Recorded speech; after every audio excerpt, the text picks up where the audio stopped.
For people living in or near the Great Plains, tornadoes and severe thunderstorms are a fact of life. The tornado is nature's most fascinating but dangerous of storms. Much has been discovered about them, but much more remains unexplained. What is known is that the United States sees more tornadoes each year than anywhere else on the planet.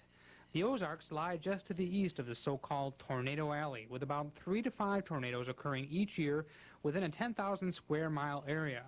Tornadoes can touch down briefly or stay on the ground for hundreds of miles. An average twister, however, has a path length of about 2 miles. A violent tornado can cut a swath nearly a mile wide. However, the average is again much less, about 150 feet. 87% of all reported tornadoes move from the southwest. Only 9% come out of the west or northwest, mostly during the summer months. Tornado intensity is measured by a scale based on estimated wind speed. Weak storms have speeds up to about 112 miles per hour, while the most violent storms may have speeds in excess of 300 miles per hour. While it is true that most tornadoes are classified as weak, it is the violent twisters which are responsible for nearly 70% of all tornado deaths. Tornadoes show a preference for spring and early summer when temperature contrasts are high. Additionally, tornadoes show a high frequency during the late afternoon. This is due to strong ground heating during that time, which can produce large thunderstorms capable of spawning tornadoes. A typical tornado scenario looks like this. A low develops in the plains. Circulation around the low draws contrasting air masses toward it, forming frontal boundaries. It's along these fronts where thunderstorms and possibly tornadoes will develop.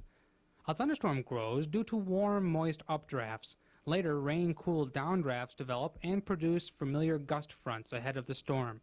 However, it is the rear of a thunderstorm where most twisters occur. Under favorable conditions, an updraft can obtain a twisting motion. With time, this twisting motion can work its way downward. If it reaches the surface, the potential for tornado development greatly increases. The twisting process is often enhanced when a jet stream is present. The jet provides a sort of suction mechanism, drawing air upward. Hence, a jet stream which intersects a frontal boundary can spell trouble. Occasionally, thunderstorms reach supercell strength. As these monster storms move, they can produce multiple tornadoes at regular intervals. Many times, the twisting motion can be detected on radar as a hook echo.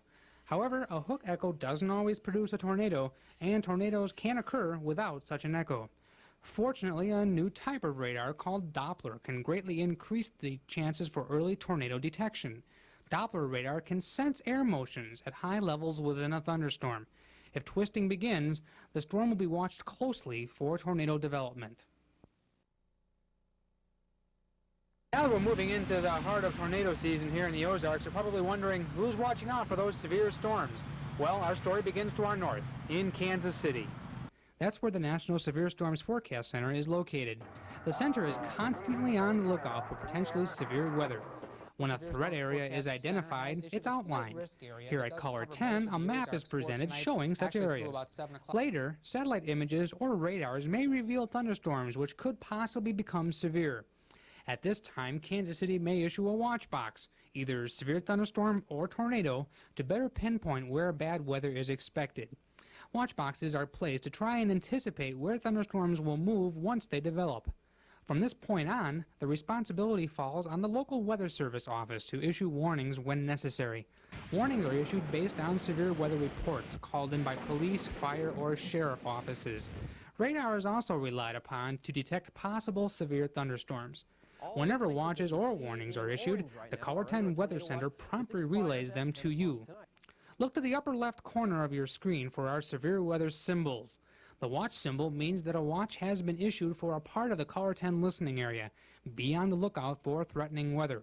When the warning symbol appears, severe weather has been reported and more may be on the way. Remain especially alert during these times.